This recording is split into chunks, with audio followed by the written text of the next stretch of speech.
Assalamu alaikum. I'm Musawi Alfardin, today's host on our YouTube channel ZTV. I would like to love to introduce my partner Shorobej Khan, and he's also founder chairman of ZTV and also founder and initiator of New England BNP. Here we discuss about the current affairs in Bangladesh. Today's topics India-Bangladesh relationship. Bangladesh relationship with India will be based on fairness and equality. Bangladesh relationship with India will not limited to any single political party or government. In the student uprising after the fall of Army League government, various Indian media have spread fake news and rumors about Bangladesh. On our list, at least 49 outlets in India promote fake news. The Modi government has been asked to take measures to stop India misinformation about Bangladesh. We will also discussing about internal issue including minority security issue, Indian mob attacks on Bangladesh embassy in India, Indian extremists destroying mosque, terrorizing the Manipuri Christians, assassinate minority leader in foreign country in Canada. Now, where we should more concern for the security matters in for the minority communities in India or Bangladesh. Now, I'd like to introduce our guest and our ornament for today's shows. And today my guest is finished his graduation from the most prestigious law school in the world, named Harvard Law School. He served as a general counsel in Zil Money Corporation, as a legal counsel in Qatar Investment Authority QIA, and also legal officer in Islamic Development Bank IDB. He is attorney at law Muhammad Wahidul Islam. Assalamu alaikum.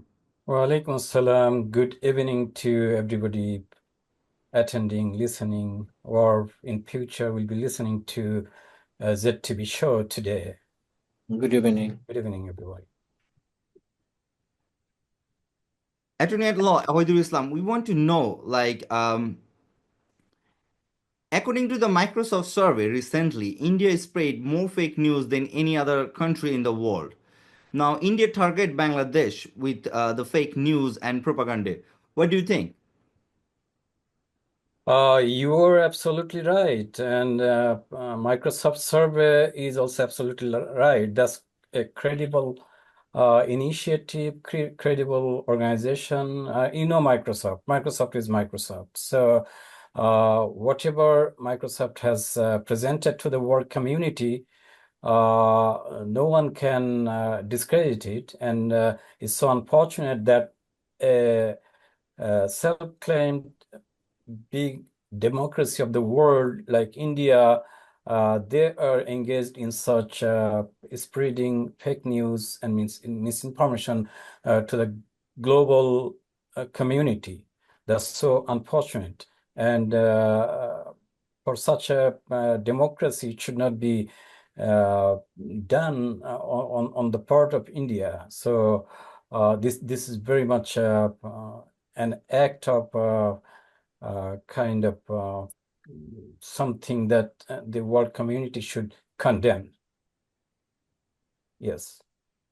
So, Attorney at law Wahidul Islam, you also know that whatever India is doing, that actually trigger their extremists to do violence, like attacking embassy in Bangladesh, like attacking minority in India. So, what do you think we should do to stop Indian media, like from the world perspective, like from US, like rest of the world, what they can do so that we can stop India not to spread those misinformation, not only for Bangladesh, for any other country as well? Yeah, very good question. As a matter of fact, what we as Bangladeshis and the world community should do before that, we should also discuss why does this matter to Bangladesh and to the world community. First and foremost, fake news can mislead the people and create serious problem. Fake news can spread hate. It can trigger hate or violence between groups, countries, religious or ethnic communities, various nations. It can create fear. False news can trigger public safety issues, economic, problems and create panic among the people, right? Similarly, the political misuse of false and fake information can lead to one group subjugating other group, destroying democracy, and establishing or helping the fascists to control the subjugated people, the disadvantaged people, and to basically establish a group of people who are not skilled, who are not qualified to run a society, to run a country. So misinformation and fake information, all these things are serious problems to our economic life, our law and order system, and our political administration or political system. It destroys democracy, and as such, there are a lot of things that we should do. We should care about stopping spreading fake information and misinformation, mispropaganda. So, in general, as you know, it affects the entire world, but because India is a neighboring country of Bangladesh, specifically in terms of Bangladesh, it has serious repercussion. One of the examples that we see that they create issue out of no issue. They exaggerate, they twist facts about economy of Bangladesh, political system of Bangladesh, social issues, religious issues. And of course, we have seen that after the fall of the fascist Hasina regime, they have tried to incite coup and various movements, hidden movements within Bangladesh. So through that, it has increased the tensions between people of Bangladesh and as well as people of India as well, because both countries are neighboring countries, and peace in one country also help a peaceful environment in another country. Similarly, if one country becomes unpeaceful, that affects another country. So people of both countries, they face serious tensions through this misinformation and the propaganda. And as such, Bangladeshi people must be aware of this mispropaganda, and we have to do some kind of consortium reports. So I think every single sector, every single type of organizations or people, they have different roles. For example, against this kind of misinformation, fake information, and mispropaganda of Indian media as well as Indian political authorities, our social media platform can play a great role. We can be active in Facebook, WhatsApp, and all those social platforms, social media platforms. And then again, the media like TV, newspapers, they also should play a great role against basically debunking the mispropaganda. Then, of course, our government has a great role. Our government can get engaged with the Indian counterpart and tell them very clearly, precisely, that we are an independent country. You do not have any right to penetrate into our matters. We want peaceful, equitable, just and fair coexistence on the basis of neighborhoodness. And as such, we believe that Indian people have their right to democracy, right to human rights. We respect them. Similarly, India should also respect our people's right and our political system, our economic system, our social justice system. They should not do anything or say anything or propagate anything that will jeopardize the sovereignty and freedom of a country like Bangladesh. So then comes the political parties and various organizations. They also should be very vocal against the Indian hegemony and Indian mispropaganda. Then, of course, our heroic revolutionist students, they should play an active role. They have been playing, and it should be further strengthened. Then ultimately, our people should be aware of this mispropaganda. They should not be influenced, and they should speak from every nook and corner of Bangladesh so that India get a message from the general people of Bangladesh, ordinary people of Bangladesh. Ultimately, because they're propagating this false news, misinformation in the international arena, our diplomatic missions and our diaspora particularly, we should take an active role in international arena, international platform to speak against, to expose basically, unmask like the Microsoft has clearly mentioned that India is one of the top nations who basically are alleged to propagate misinformation and fake news. So we have evidence from Microsoft investigation in Microsoft News. So capitalizing on that, we should convince the international community. We should present the right information, the facts, and just information. And by that, crush the information, rather fake information presented by the Indian authorities. And then we should make the international community aware.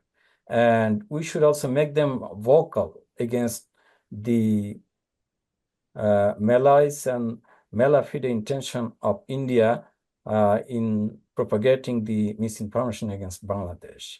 And in international politics, it's not healthy that one nation or the media in one country should go unchecked, should go without any check and balance in their spread of misinformation and ill-designed, politically motivated news, bad news, misinformation against another country, where neighborhood is very important between two neighboring countries. So in order to maintain peace, security, prosperity, and harmony between the two countries, we should make the international community understand that India should be under pressure to stop spreading misinformation about Bangladesh.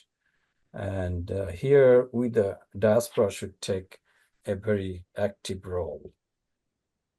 Thank you. Thank you, Attorney Wahidul Islam. We clearly get, like, I'm completely agree with you that we should raise our voice and let the rest of the world knew about the matter, that what is India trying to do, and which is not actually true, that India is actually spreading fake news about Bangladesh. So when I was in standard 6 student, my favorite mathematics teacher teach me like a technique, like he draw a 5-inch line and he want us to make the line smaller, but we cannot cut the line, like we cannot erase the line, we cannot touch the line, but we have to make sure the line is smaller, we have to make it smaller. So nobody had the answer at that point. Then we asked our teacher, like, sir, what you can do, like how is that even possible if you don't touch it? Then he draw another line which is 7 or 8 inch. So now he said, oh, okay, now do you guys realize that this line is look smaller? I said, yeah, but did I touch it? I was no. So now it's look smaller. It's the same technique is India trying to do, because if you look at India from the beginning, they even don't care about their native citizens, like the people who live in the rural part, like close to the Tibet. They don't care about their neighbors. Like, I don't see there is a single neighbor is friend with India because what they do with other nation as well. I figured out they torture Christian in Manipur. They still has a fight. They had a problem with the cookie chain. They try to push that cookie chain problem towards Bangladesh. I saw they have a problem with the Punjab people, the Sikh communities, and they killed their top leader in Canada. I saw they try to destroy, not try to, they keep destroying the Muslims community mosques. Like they just destroyed last week a 300 years old mosque.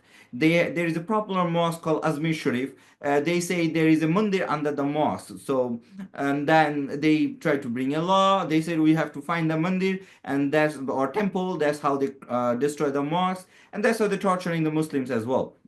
And even if you consider like they are Hindu majority country, the Hindu has a different class.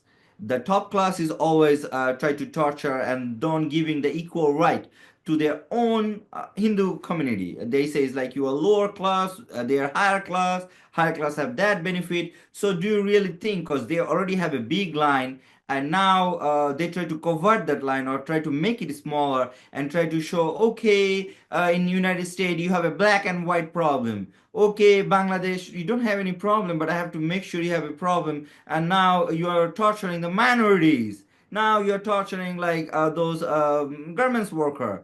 Like what you think, they are trying to cover themselves like saying so or doing so? You said well, very well. You know the proverb goes, "Oil your own machine."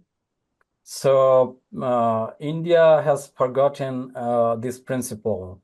They have a lot of problems, and India, in fact, is historically known for violence, known for instigating in the internal affairs of the regional countries. India has a lot of discriminations. India is full of poverty. Lot of people in India, they are suffering from various diseases. I like to add they don't 70% of Indian even they don't have their own toilet. Exactly, exactly. So instead of focusing on the well-being of its own people, harmony between various religious, cultural groups, linguistic groups, uh, they focus on uh, the internal politics of neighboring country and always keep the neighboring countries in trouble so that they can play big brotherhood on those countries. So as such, they have this intelligence, very strong intelligence comparable to Mossad of Israel, the RAW, right? Yes, And in fact, they have very good relationship with Mossad. true. They collaborate with each other. The sole purpose of RAW is to make India the superpower of the regional politics. And there is a barter system. There is a landlord and tenant system. The global superpowers, they are the landlords, and they give tenancy of the subcontinental regions to Indian authority. They say, okay, you are our proxy, you play a big role, hegemonic role in that area on our behalf. We will give you all the support. In return for that, you bring us there whenever and to what extent we need. So there is a give and take policy between them. And through that, India gets the international community support, especially the trio of Israel, America, and India. And of course, if America says something on international politics, on a particular regional politics, Canada will outright say, yes, boss. European Union will say, yes, boss. They don't object. So basically, if America supports, America will not support without support of Israel. And so basically, if America supports India, that means Israel also has full support to that. And by that support, India gets support of the international community. And through that support, they get a strong presence, hegemonic role to play in the region. And by doing so, they get kind of credit in international politics by basically neglecting the rights of their own people. The people of India have right to have a decent life. They have right to education. They have right to peaceful coexistence. They have right to freedom. Indian political authority, particularly the fascist regime of Modi, who is basically nothing but an advocate of Hindutva. They want India only for Hindus. No other minorities should exist in India. That's the basic tenets of Hindutva. And Modi came to power through this Hindutva doctrine. So in order for Modi to establish Hindutva, they are neglecting not only the rights of minorities of India, but also majority of Indian people who are secular, who cherish secular values. They want to respect all other religious group, cultural group, and coexist as Indian citizens. So their rights are also trammeled. So India is neglecting the rights of its own people, and by doing so, it's just trying to get more power on the neighboring countries.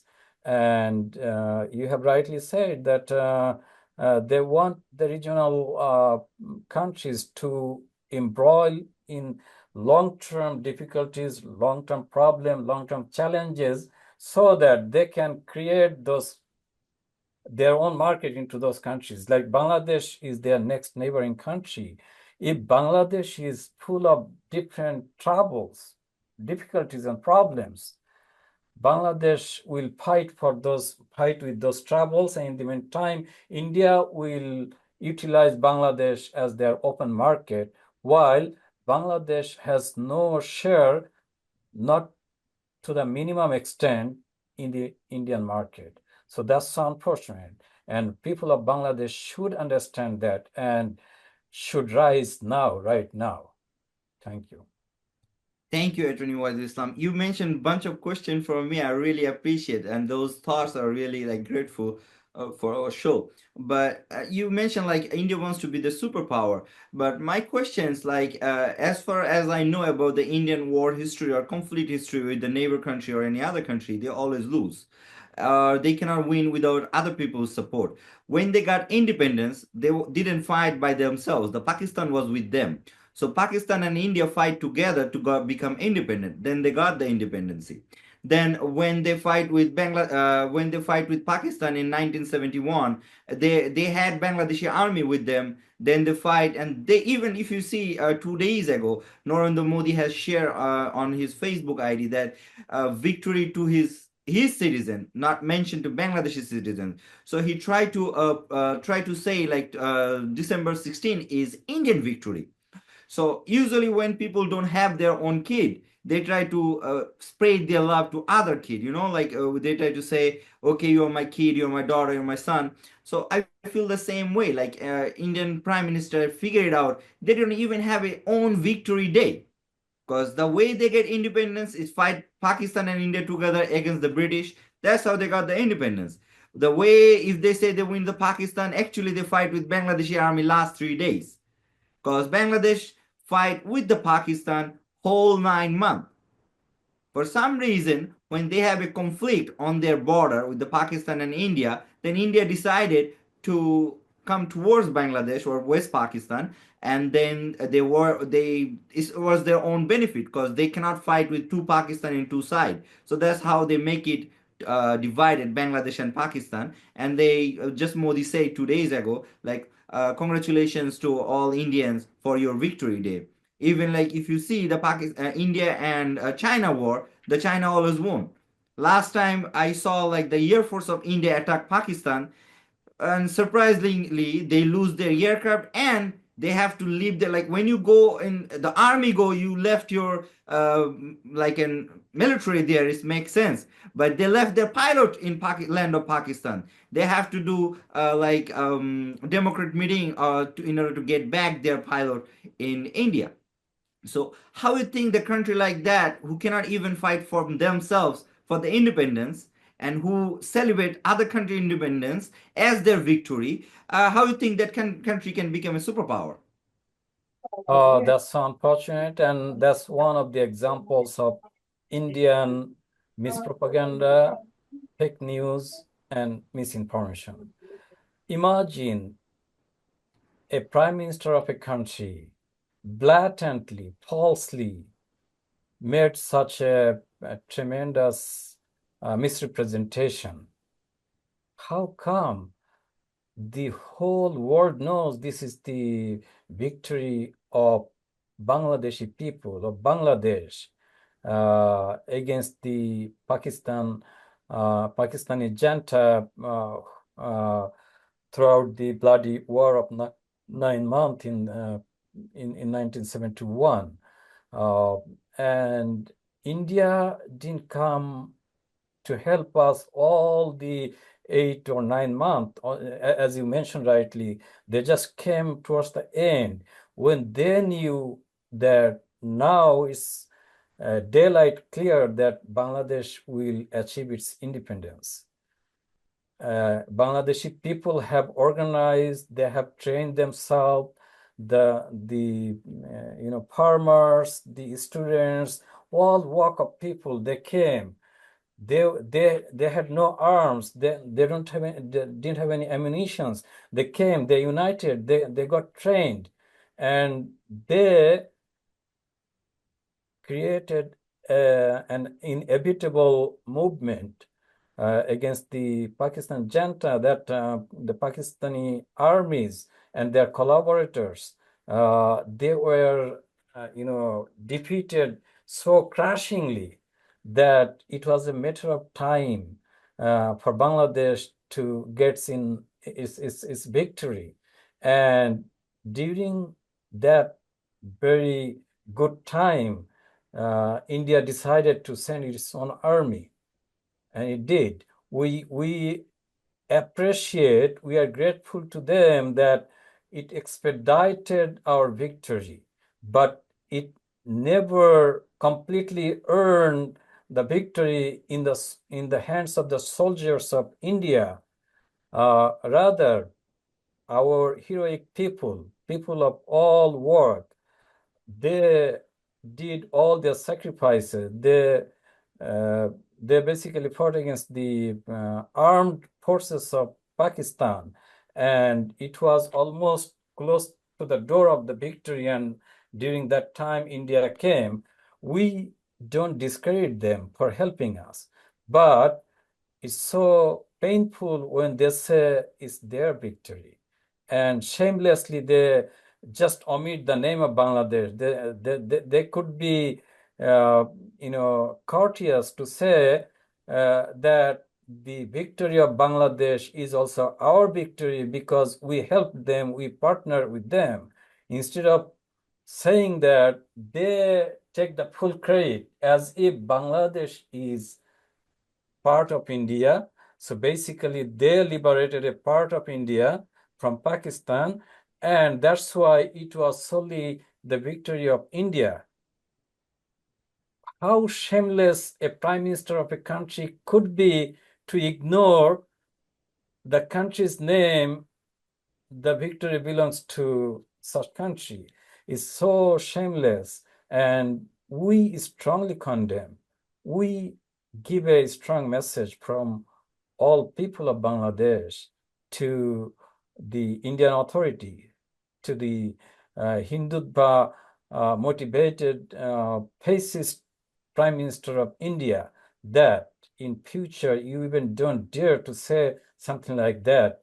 Don't think that Bangladeshi people are still your slaves, like your slave, the prime prime slave Sheikh Hasina, fascist Sheikh Hasina, the mother of mafia, who made the entire country, every inch of Bangladesh, in the best service of your interest. No, that day is gone. Our heroic people, our student communities, all walk of people, they have risen. Like in the history of the subcontinent, the people of Bangladesh, this part of the subcontinent, the people of this part have courageously participated in all movements. Even as you were talking about the independence of India, freedom of India from the British era, during that time, you remember Haji Shariatullah, you remember Titumir, you remember all the heroic people of Bengal. If you even go like the Gate of India, they had like their freedom fighters' name on it. You find more than 60% people have the name on the Gate of India. They are Muslims. Exactly. And so the people of Bengal, which we now call Bangladesh, have great role in the history of India. And that's why we are courageous people. We have contribution to the development, to the upbringing, to socio-economic political system of the subcontinent. And as such, don't think that people of Bangladesh are weak, people of Bangladesh are stupid. No. The fascist regime took advantage of the, people of Bangladesh being so naive, so sympathetic to Sheikh Mujibur Rahman, and that's solely because of his role in making Bangladesh independent from the Pakistani discrimination, from the subjugation of Pakistan. And so that doesn't mean that you can keep us enslaved, you can keep us in the cage, you can keep us in the darkness for long. You have deceived us enough. Your slave, the fascist footlicker Sheikh Hasina, who ruled for 15 years over the people of Bangladesh, capitalizing on their gratitude to her father, but that day is gone, and now people of Bangladesh know how to fight against misrule, how to fight against fascism, how to fight against corruption. And at the same time, we strongly condemn the Indian hegemony, Indian interference into Bangladesh's matters, Bangladesh's affairs. India should mind its own business. It should oil its own machine. Thank you. Thank you. Fardeen, let me add my take.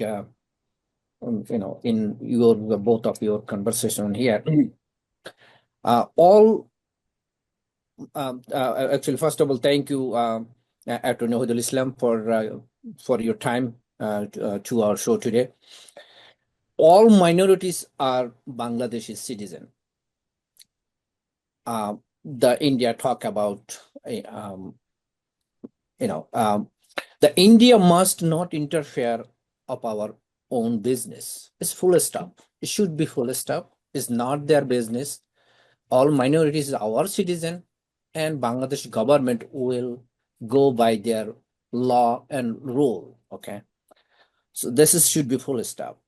And I think our leaders, political leaders, should ignore all propaganda by India and focus on rebuild our country and country needs and citizen needs. That is my take. Now, if I may ask a question, it's kind of two different area. Record shows recently India has moved their S-400 missile defense and fourth and fifth generation fighter jet in Assam near Bangladeshi border. Do you think Bangladesh will be attacked by India? If does, what would be preparation to response against India aggression, or is Bangladesh ready for it? Thank you very much. Thank you very much. I appreciate. I take your point very positively that in Bangladesh we don't have minority. I remember one of the political leaders clearly mentioned that what you said, we don't have minority. We all people are brothers and sisters. We are citizens of the same country. So some of us might be Muslims, some of us might be Christians, some of us might be Hindus, but there is no minority. We all have equal rights as citizens of Bangladesh. So we don't discriminate on the basis of our religiosity, our ethnicity, or even if we have some Aboriginal people. As long as someone is a citizen of Bangladesh, we don't discriminate on the basis of language, on the basis of color, on the basis of religion, nothing. And that's been our history, that's been our tradition, that's been our legacy, full stop. And no one can show that in Bangladesh there has been any clash, any conflict, any disharmony on the basis of religion. If we don't say it has never happened, but that's not on the basis of religion. That's not, it's actually politically motivated agenda executed. But there has never been actual fight between various religious groups, never. If ever there apparently happened such thing, it was actually politically triggered, politically motivated with political objectives. And that's why the people of Bangladesh are united against any religious repression, any cultural hegemony, any persecution of so-called minority. We don't say we have minority, but if there is any small group of people among us, we don't tolerate any persecution.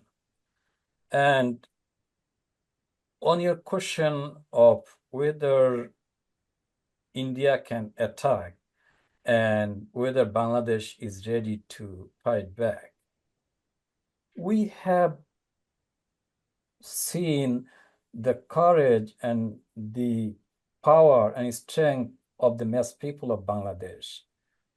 We have successfully fought against the heavily equipped, trained, and one of the best armies of the world community, the Pakistan army. Bangladeshi people were armless, without any arms, without any training. They just momentarily organized and trained themselves, and they humiliatingly crushed the Pakistani army. If you take the 1965 war between Pakistan and India, the Bangladesh part of then Pakistan, the East Pakistan, played a great role to crush India. India has learned a big lesson since 1965. And since then, India has a vendetta. India is always, mindful of how to divide the two parts of Pakistan and to weaken and to take revenge. And although we are proud of 71, our victory, Bangladesh's victory against Pakistan, but India took it in their own political gain, not that they actually supported us for the sake of our independence, for the sake of our freedom. we achieved freedom, we achieved independence, that's true. But India had a completely different agenda.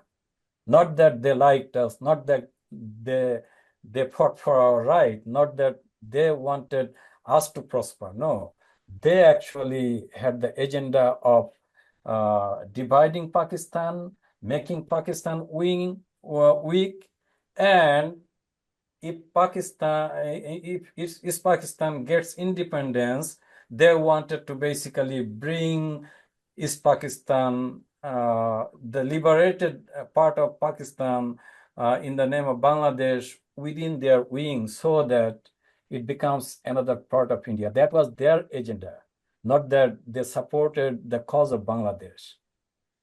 But anyway, we, the Bangladeshi people, understand that very well. And that's why 16, 15 years of political hegemony, the absolutism, the absolute power exerted on the people of Bangladesh through their puppet government, Sheikh Hasina. And whenever there comes bilateral agreement between India and Bangladesh, apparently on the paper it's an agreement, but India has never given effect to any terms and conditions of any bilateral agreement, whereas Bangladesh, particularly through this fascist regime, has given cent by cent all terms and conditions dictated by India to them, even to the extent that Bangladeshi people, they had a right to know what we are giving and what we are getting from them. But Bangladeshi people were kept in darkness. They didn't know what our people in power gave to India. And through that way, they did judicial killing in our country. They actually wanted to exterminate the anti-India and political element, cultural element, intellectual element from Bangladesh. They wanted to eliminate, and they did so. But the people of Bangladesh, especially the students, the youngsters who didn't have any political background, who didn't train themselves in any political environment, momentarily they took all the risks. They just showed their commitment that we have come to the street, no point of return. We are not going to return home unless and until we liberate this country. And India was present, RAW was present, and within Bangladesh, all the powers and authorities dictated by the Indian agents. What did happen? Did they sustain? No. Were India able to keep Hasina in power? Were they able to crush the unarmed, helpless students of Bangladesh? No. So if ever India dare to attack Bangladesh, they will learn another lesson, not from our soldiers. Of course, our soldiers are brave enough. They are well equipped, they are well trained. And that's one of the other reasons that through the Pilkhana massacre, they wanted to destroy our India. And because then BDR was basically under the control of army, and that BDR crashingly defeated their BSF several times, India being huge power surrounding all parts of Bangladesh except the Bay of Bengal and Myanmar. So being that big power, having all three sides of Bangladesh surrounded by India, still BSF was crashingly defeated by the BDR. Why? Because BDR personnel were basically deployed from Bangladesh army. So they know about the strength of Bangladeshi army. And so we still have that army. If We need it. Anytime any war takes place between India and Bangladesh, we have full confidence, inshallah, the Bangladesh army will teach a lesson to Indian armies. We don't expect any war between two neighboring countries, but we have that confidence. Our army is fully patriot. Our army has full faith in Allah. They don't mind to give up their life for the cause of the nation, because that will be also in line with their faith that they will become martyr in the way of Allah by defending a Muslim nation, a nation, in fact. And of course, in addition to that, every single citizen of Bangladesh are committed to defend the sovereignty and freedom, the integrity of Bangladesh. So, yes, Bangladesh is ready to fight back, not only India, any threat, any challenge, any external forces threat to Bangladesh. And hopefully, people of Bangladesh unitedly defeat such attack on Bangladesh and maintain Bangladesh's freedom, independence, sovereignty, and integrity, inshallah. Yeah, I mean, we must all united for this Indian aggression, against this Indian aggression. I'm so sorry for dinner. Just quick one question, then you can move forward. I'm just trying to, because you guys both are talking about the Victory Day. So I have a quick question on Victory Day. Is if I'm not mistaken, I heard that Pakistani soldiers where they has surrendered. Actually, they started surrendering to before 16th of December to Ziaur Rahman, General Ziaur Rahman. Then finally they have surrendered to in 16th, I think, in India, right? And now that's why everybody celebrating 16th December Vijay Diwas. But if they started surrender or they surrendered before 16, right? So is it possible, or rather we have a Victory Day 14th or 15th than 16th? Bangladesh, most part of Bangladesh already got liberated by 14, by 13, by 12. Okay. And as the commander-in-chief of Mukti Bahini, Ataul Ghani Usmani was supposed to be in Dhaka, to whom the Pakistan forces should have surrendered, but there was a big conspiracy. India, as we have discussed, that they came towards the last few days to take credit of everything and to hijack our victory. So, unfortunately, they orchestrated the surrender ceremony in a way that there was no representation from the people of Bangladesh. There was no representation from the Mukti Bahini, who were the actual forces, the decisive forces behind our victory. So imagine our victory was on 16 hijacked. It is purportedly, planned to have it on 16 so that, they could keep Ataul Ghani Usmani in Sylhet. He was not allowed to arrive in Dhaka. So by that way, they orchestrated in a way that the Pakistani General Niazi, he had to surrender to General Aurora of India. That's so unfortunate. It was people of Bangladesh who fought against the Pakistan army. It was all work of people of Bangladesh who sacrificed their life, who all 9 months, they sacrificed everything.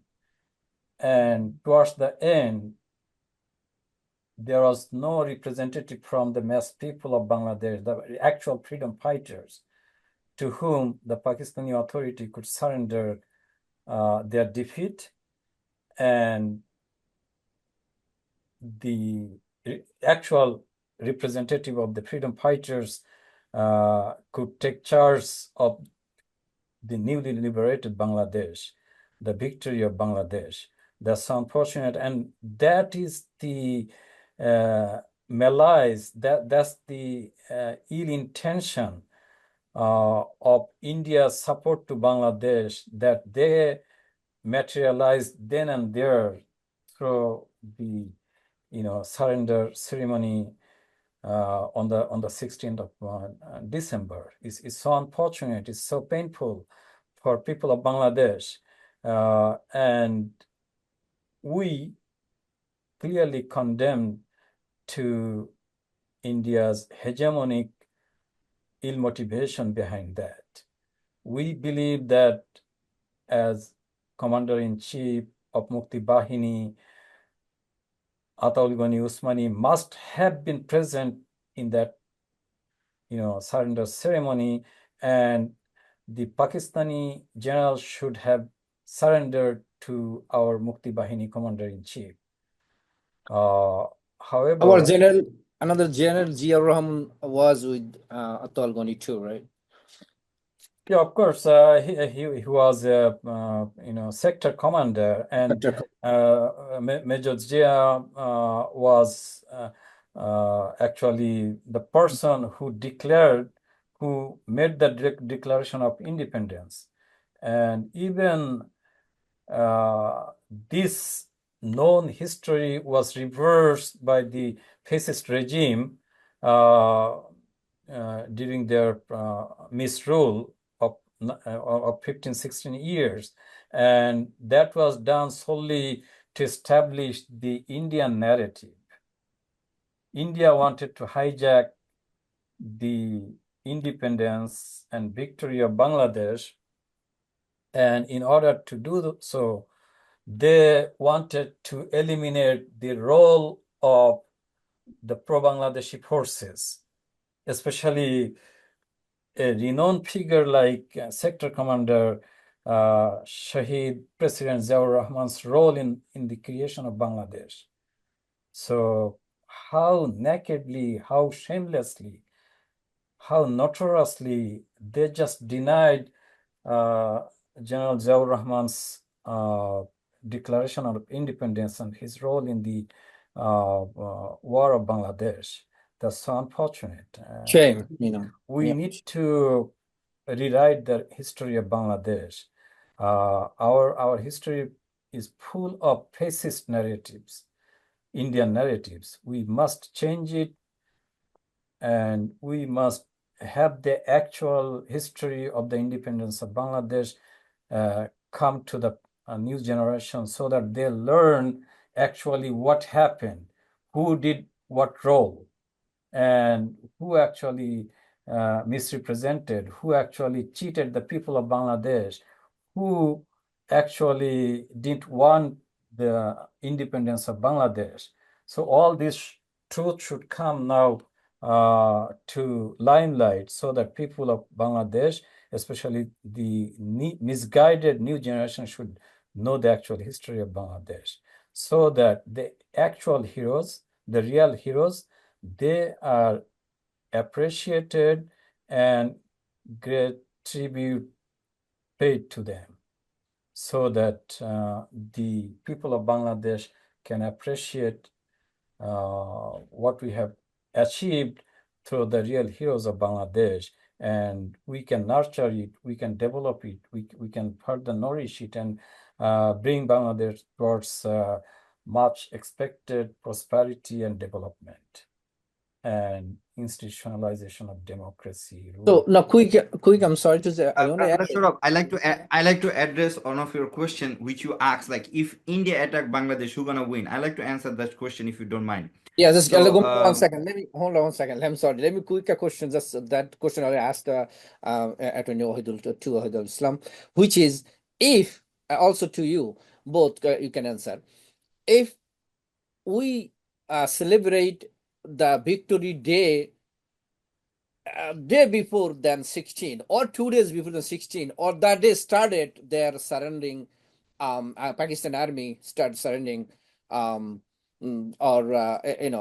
or their whatever they are surrendered the days, like 10th or 13th or 14th. So if we change that the date, I think that might change Indian Brother motive. Shurab, we will prefer that answer that question because today's topic is actually we are talking about what India is doing propagandas against Bangladesh because we'll consider like because we are expecting elections.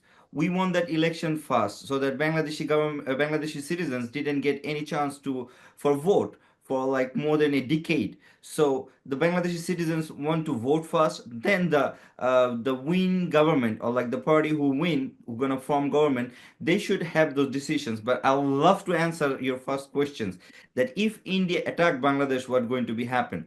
Uh, I hope Attorney Wahidul Islams also know in 2001 April 16 India actually attacked Bangladesh and there over 300 BSF soldiers get into inside border of Bangladesh, but they only able to kill 4 BDR who represent Bangladesh border guard, and 300 BSF soldier was died on that fight, and they didn't even have a dare to bring their dead body to back to their country India. This dead body was laying over 4 days in Bangladesh. Then their negotiator came in Bangladesh, and then Bangladeshi border guard who was the general those days, Major General, I forget his name.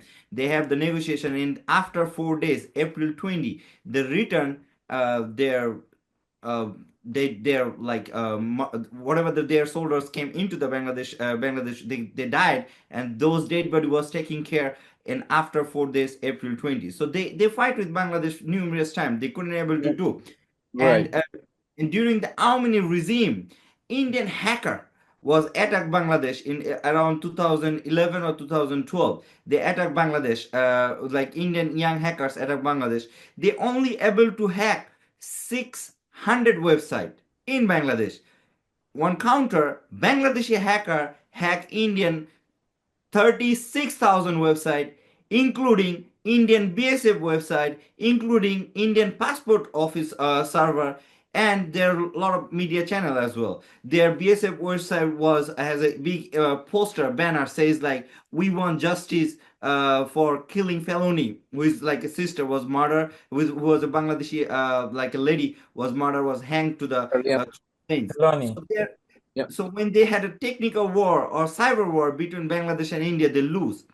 Now, if they want to attack Bangladesh, Bangladesh's army and Bangladeshi people has like a more war experience. Like they fight more than Indian soldier because you must know like we part on United Nations peace missions every year, and we are serving more than half of the world. Like after United States, Bangladesh is the second largest country who send their soldier for United Nations peace mission. So our military is really capable to doing war with different countries.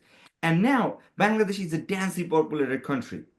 Bangladesh is the total area of Bangladesh 147,570 square kilometers. So this is less than half of Florida, and population of Bangladesh is 250 million.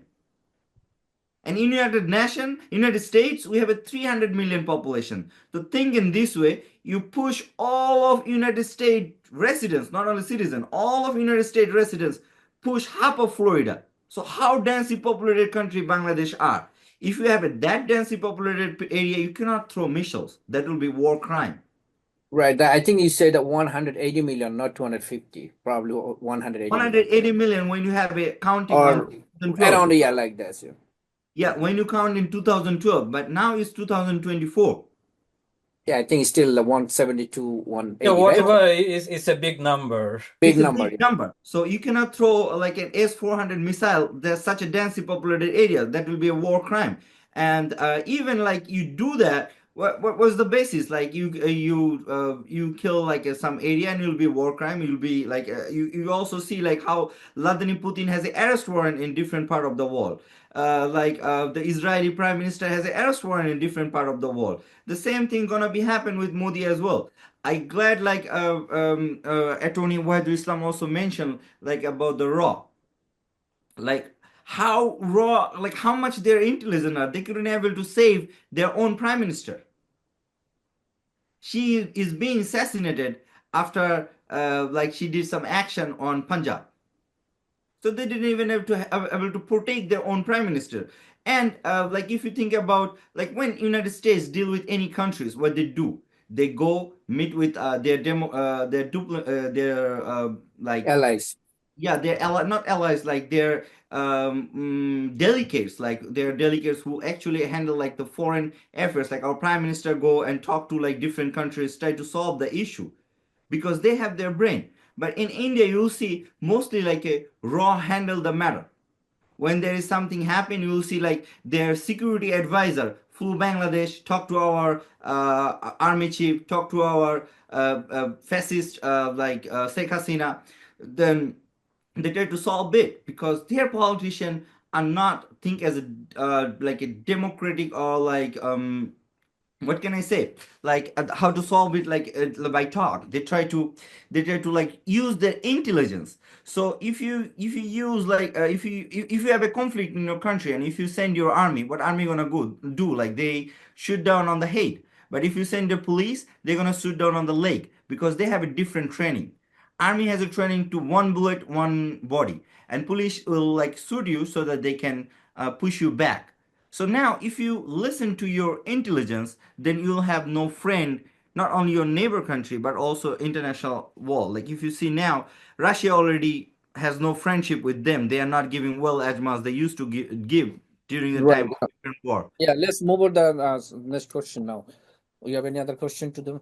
Yeah, so Musavi, as you indicated about 2001 when India penetrated into Bangladesh and only 3-4 of our BDR Jawans were killed, where they had hundreds of being killed at the hand of our BDRs.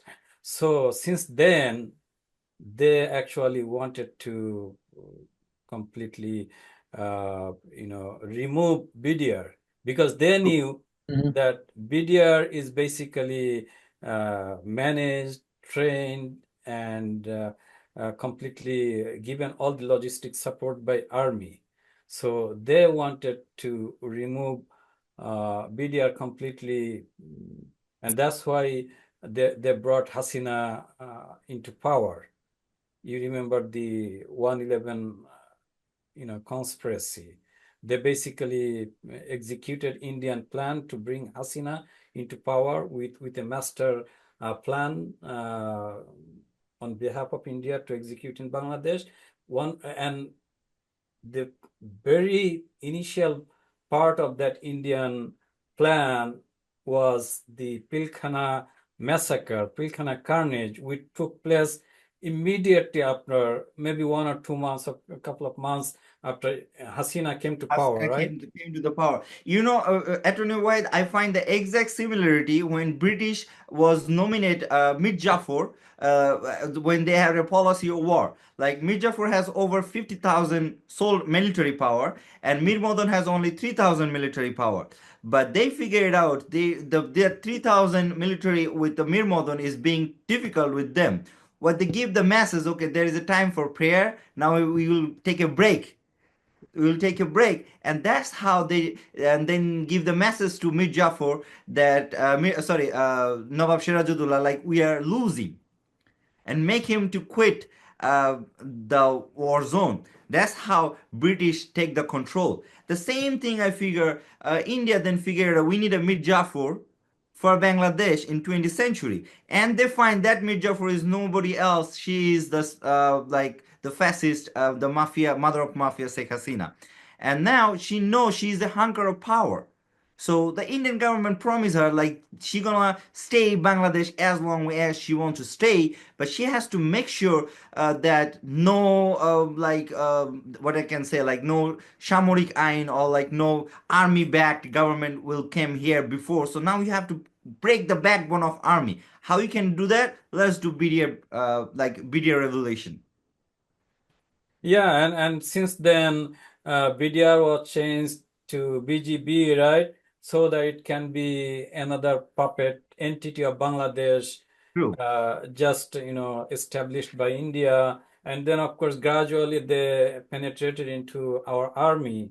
And it's well known to everybody that the patriotic, anti-Indian element of army on the top level, because they have chain of command, right? So the top level people in the chain of command, they were either sacked or completely crushed or eliminated or killed, whatever way they were removed. And then subsequently, whether it's in military or in administration or in law enforcement agency, wherever it is, any appointment had to be blessed by Indian authority. Either it may be RAW or Indian embassy in Bangladesh or ISKCON in different forms. But without blessings from India, there could never be a major appointment in Bangladesh during the 16 years of Hasina regime.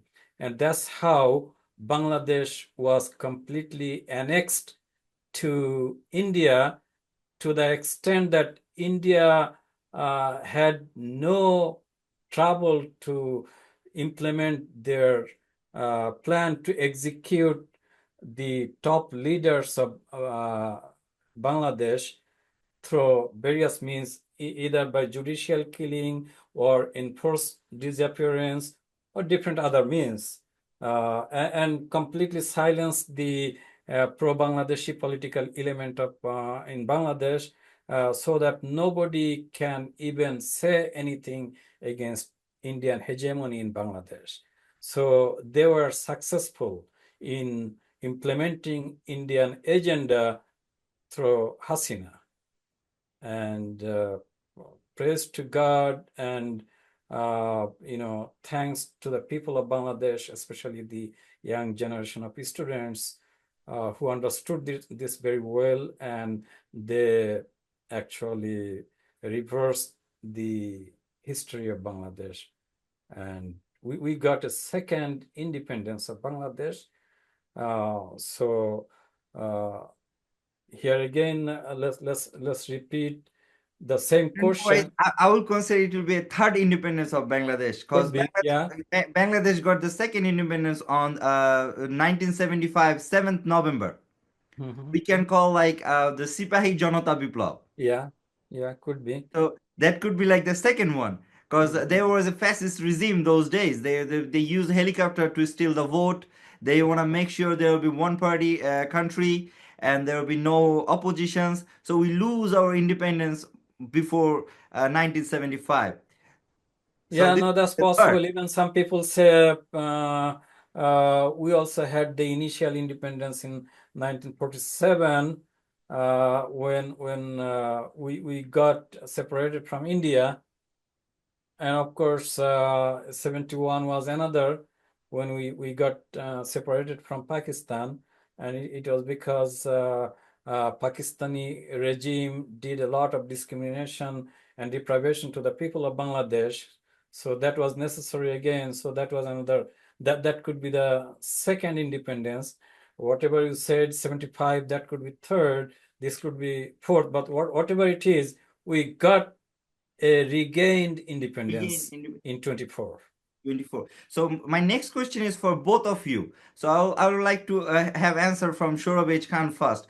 Like we already know, like the Amnesty International, United Nations, and all other big organizations globally, they accept that Sheikh Hasina killed over 2,000 student and like civilians only in month of July and August, in 2 months. So there is no doubt if the result came in, like she will be pill guilty. So now what India is giving us the message that like keeping Sheikh Hasina as like a political asylum, try to save all those murderer who used to work for Awami League and who used to work for Bangladesh police and kill without any judgment those students, and they get a shelter in India, in different part of India, and they proudly accept it. So what kind of message is India trying to give us, like by protecting those people who was actually citizen of Bangladesh but didn't work for Bangladesh, actually work actually opposite on Bangladesh interests, and keeping them as a shelter? What India is giving us a message. Shurabej Khan, if you like to answer for the question.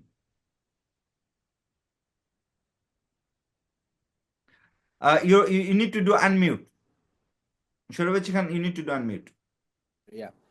Yeah, I'm gonna just respond a quick response to that, but I think Attorney Ohidul Islam will be able to better answer of this question. But India has failed to keep their influence in through the puppet Sheikh Hasina into our country. They have failed, and their raw has failed. So kind of they went so mad, crazy. So now I don't think they don't know what they're doing. So shamelessly, India kind of they just want to get back and try to regain their influence through someone. I don't think it's gonna happen with Sheikh Hasina anymore. So that is they are trying to do, and that is the reason they are doing all kind of propaganda, anything, any tools they have, they are using to undermine our country, our beloved country. Okay, so that's my take, but I think I will request to Attorney Ohidul Islam to answer this. Oh, thank you very much. If two neighbors living side by side, if they are good to each other, they can gain a lot more. They can benefit each other. They can protect each other. On the contrary, if the two neighbors are hostile to each other, they can never live in peace.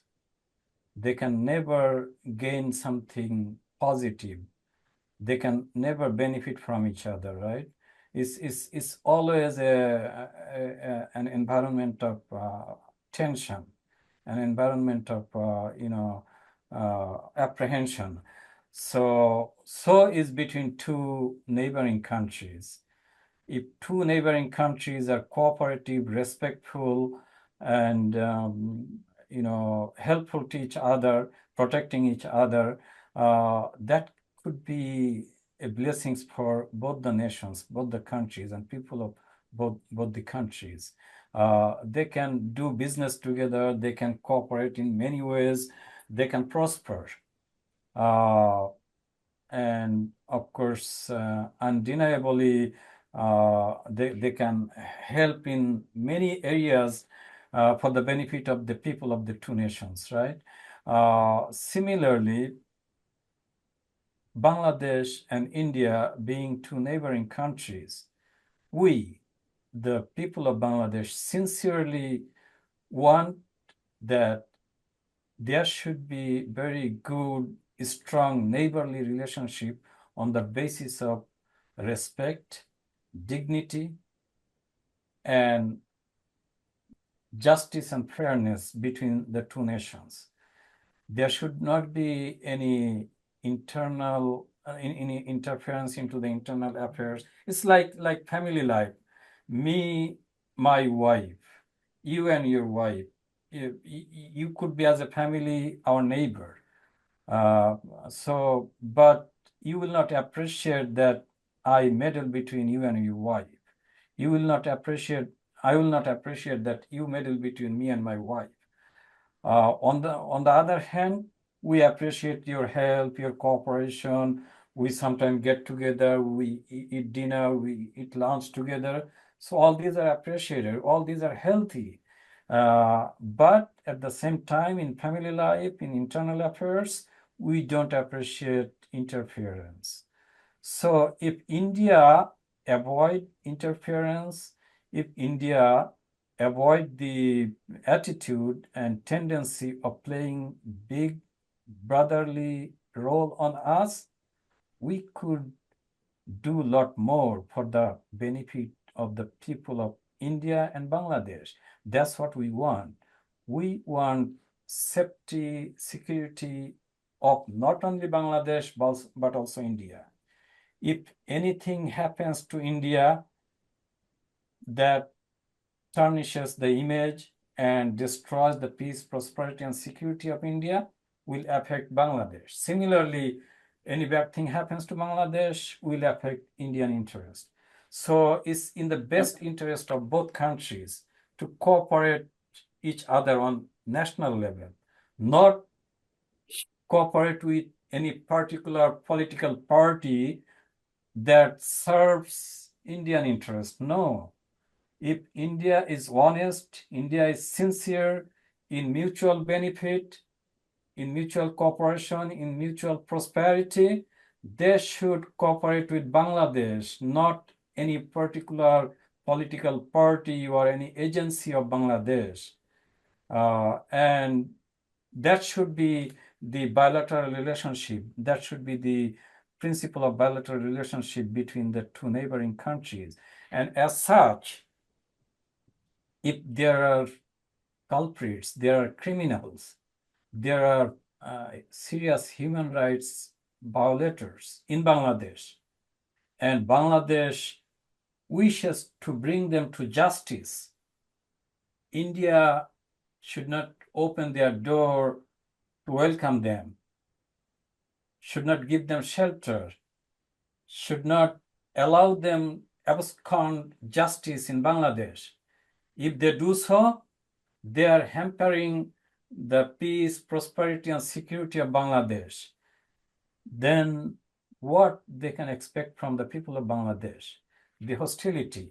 This is something will be on rise if India continues the same policies.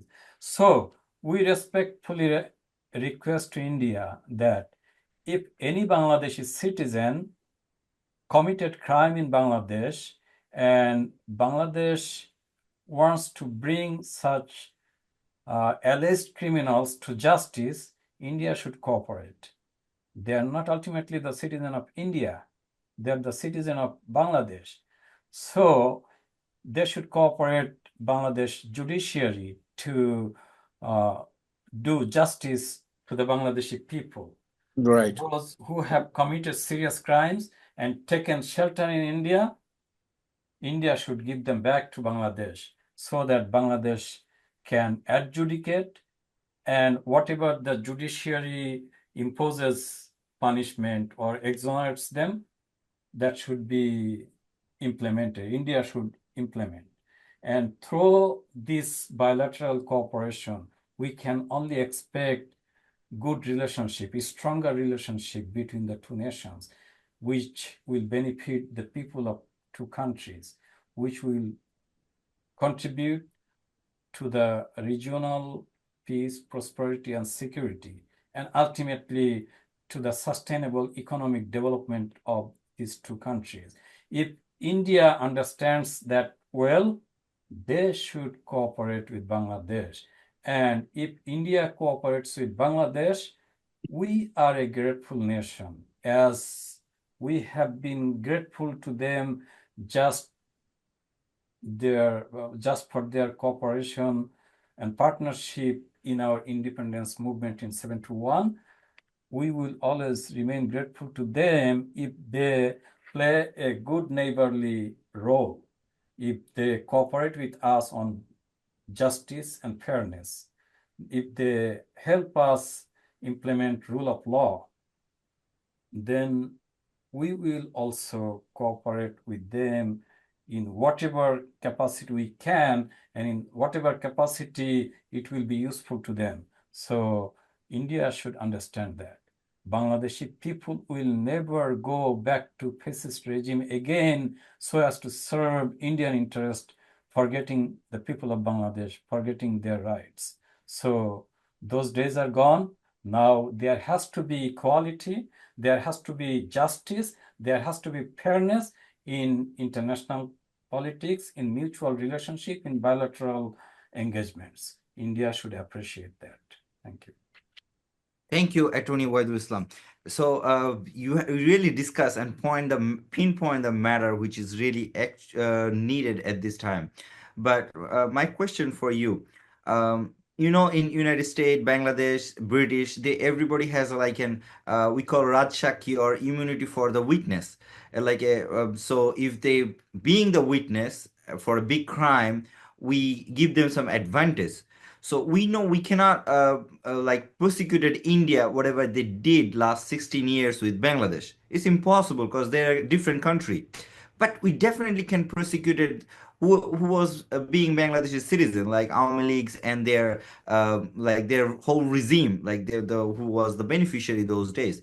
So including the BDR Bidroho and other things, India might be thinking, okay, if they let those criminals, including Mother of Mafia and her whole parties who are hiding in India, if they came in Bangladesh, India might be get naked for doing nasty things like interfering Bangladesh's issues, including the election in 2014, 2018, 2008, and might be there also involved with like the in the Bidar Bidru and other like things. So do you think if India says sorry?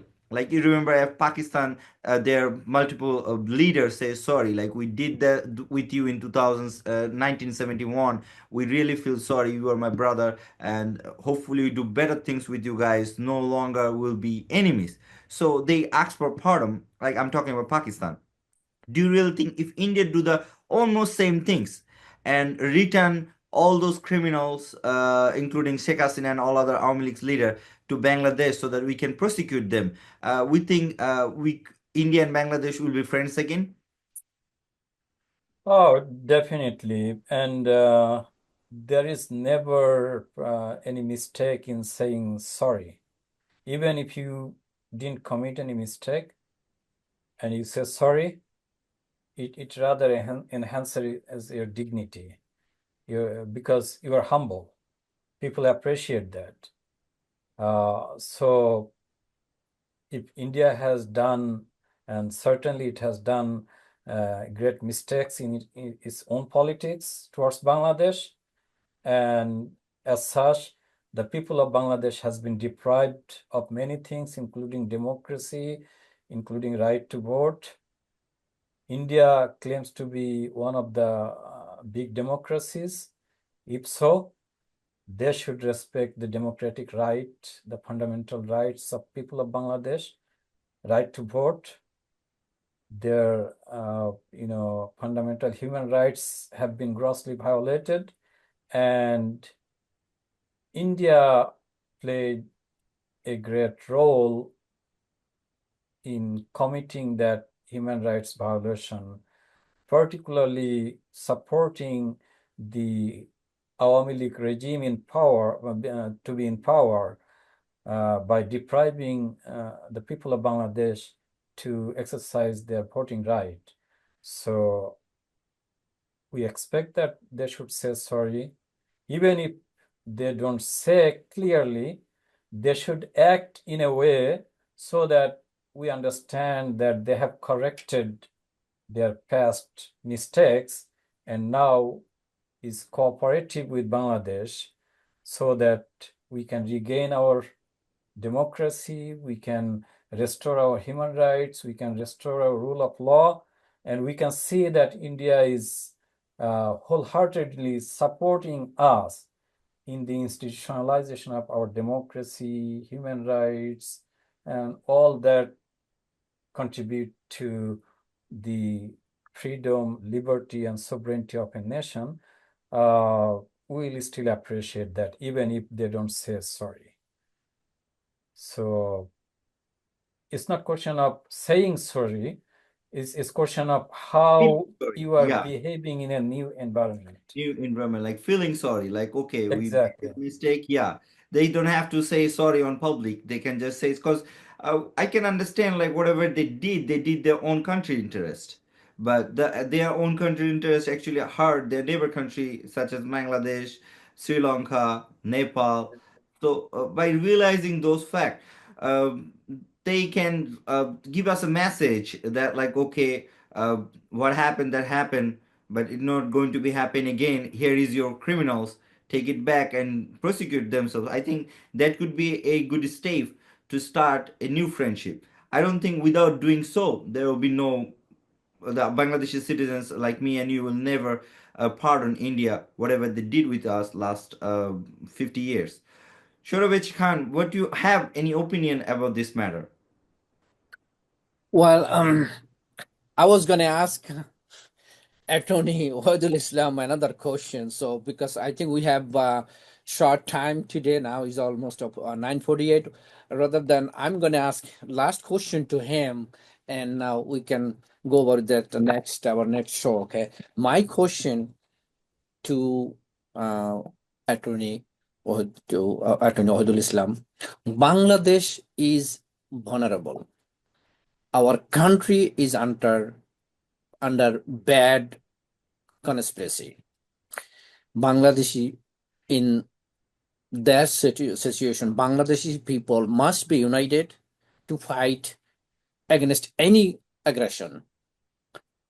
Now, my question is, BNP is the biggest political party in the country currently, and Tariq Rahman is the acting chairman of the party. Do you think what could be his message to get boost our moral, people moral, and confident, and to be united?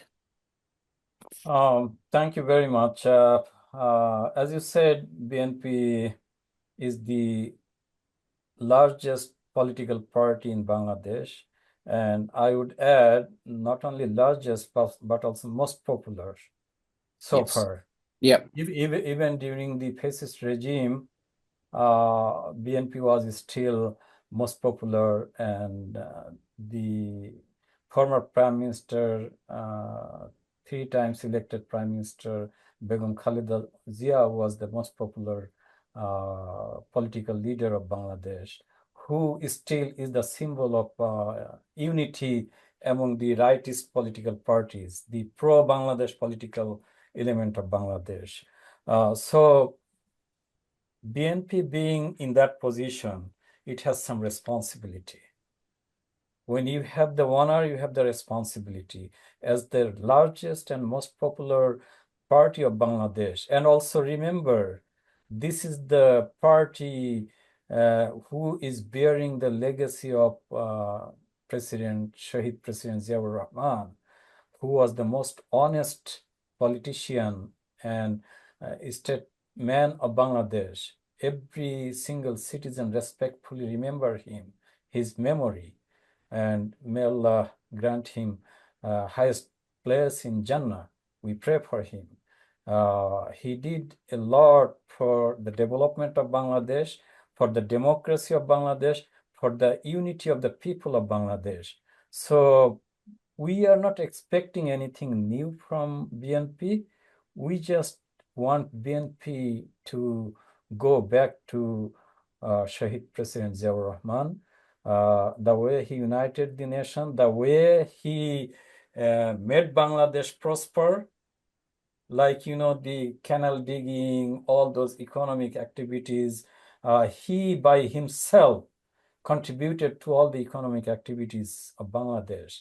And at the same time, he opened the way for multi-party system democracy, opening political right for all people. So Tariq Rahman, being son of Shahid President Ziaur Rahman, he, I believe, as leader of BNP, he has the mandate of the mass people of Bangladesh. Yep. He should respect that position. He should respect the people of Bangladesh. He should understand what the mass people of Bangladesh really want. He should be the champion of freedom, sovereignty, and independence of Bangladesh, so that there can never be an element of pro-Indian political party again rise in Bangladesh. At the same time, we are expecting that if BNP comes to power, we should fight corruption. I strongly believe BNP will be power and Tariq Rahman would be So prime if of the so, country. we should fight corruption. We should establish rule of law. We should establish human rights.